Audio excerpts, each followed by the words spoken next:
Nginibingelela ingane zakwethu, kuyaphileka lapho? Ngiphilile mina bafowethu, yabona.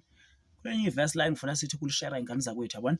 Leli ngilishela, ngifuna ukulishare bafowethu nabantwana bakaNkulunkulu, ukuthi uma usumntwana kaNkulunkulu, mhlawumbe uNkulunkulu ukukhethile, yabona, noma ukhethile ukuthi uhambe wenze umsebenzi wakhe, yabona.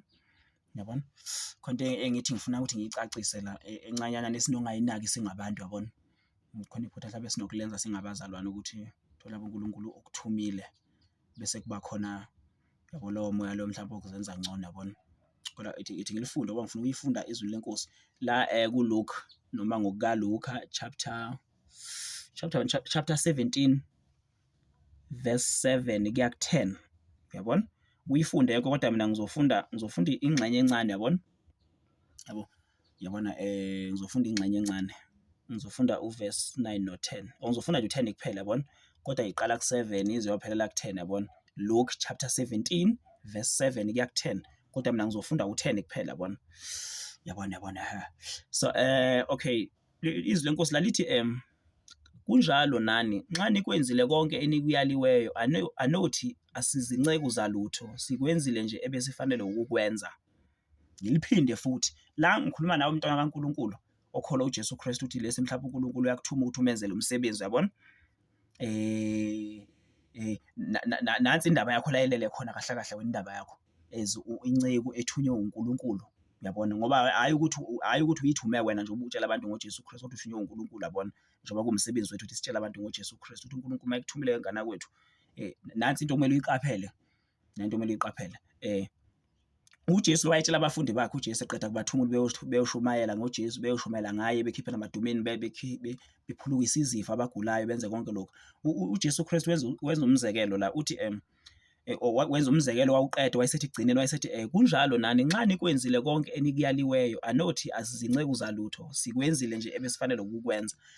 Kwesinye isikhathi singabantu kaNkulunkulu sinokuyiphakamisa noma sizenze ngcono, ngoba nakho uNkulunkulu ekuthumile, yabona. Mhlawumbe usuzenza ngcono, ufuna kube sengathi uNkulunkulu kumele ezwe ngawe emhlabeni, kanti wena uthunywe uNkulunkulu, wena kumele uzwe ngoNkulunkulu, hayi ukuthi uNkulunkulu kumele ezwe ngawe emhlabeni, yabona.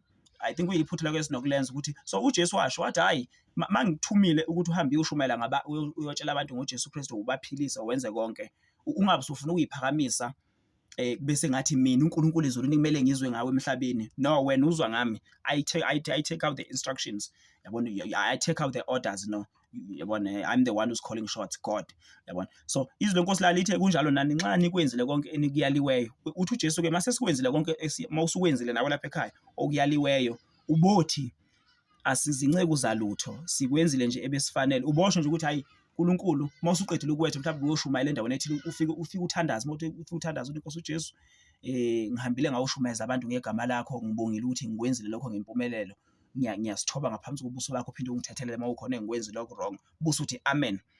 Hayi ukuthi bese busuyishaya isifuba uzenze ngcono, engathi ungcono ukunabantu obashumayeza ngoJesu, engathi ungcono ukunoNkulunkulu, yabona. Imithandazo yakho kumele kube imithandazo yokuthobeka, yokuthi Nkosi uJesu, njengoba ungithumile ukuthi ngishumayele ngegama lakho, ngikwenzile, ngiyabonga ukuthi ukwenze ukuthi ngikwenze ngempumelelo, buso uthi amen, yabona. Ungathandaza imithandazo yokuyiphakamisa yokuthi hey Nkosi uJesu ngibashumayezile, khona abanye bade bengafuni futhi ukungilalela, bese ngathi uwo omkhulu, yabona. Cha, yabona, leli uJesu Kristu wayesho ukuthi siyithobe kahle kahle ngaphansi kwakhe. Mawulifunda leli verse ukuthi mawusuwenzile umsebenzi kaNkulunkulu usuyayithoba, ungazezi ngcono ukunabanye abantu, ungazezi ngcono futhi kakhulukazi uNkulunkulu, ngoba khona abantu abanokuzenza ngcono, uyiphakamiselana naNkulunkulu, yabona. Kanti cha, asilutho phambi kaNkulunkulu, yabona. Yebo sinitshela ngoJesu, kodwa uNkulunkulu yena omkhulu ukunathi. Ngicabanga mhlawumbe kuyezwakala, kodwa kakhulukazi uzoyizwa kahle mawuyifunda yonke, ngoba angifuni ukuthi ngiyifunde yonke because angifuni le video ukuthi ibe yinde. Mawuyiqala lapha phezulu from 7 to 10 uyifunde yonke, ukuthi sidinga ukuthi siyithobe phambi kaNkulunkulu masiqeda ukwenza umsebenzi kaNkulunkulu, singayiphakamisi engathi we are the one who's calling shots, whereas it's God who's calling shots, who's giving orders. I think iyezwakala lapha emuva. Matthew or Luke chapter 17 verse 7 to 10, yabo. Ngiyabonga.